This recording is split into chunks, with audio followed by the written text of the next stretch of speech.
Welcome to a Foxy Tech Tips tutorial on making the text bigger and smaller on Kindle Paperwhite. If you find this tutorial helpful, please consider subscribing to my channel and liking the video. When in a book, you can use two fingers to pinch inwards or outwards to zoom in and out. This will make the text smaller or larger. When you do this, a font box will appear at the top of the screen. You can use the plus and minus on the font box to increase and decrease the font size.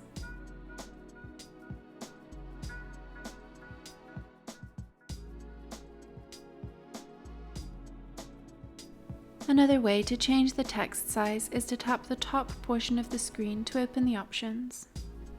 Then tap the AA button.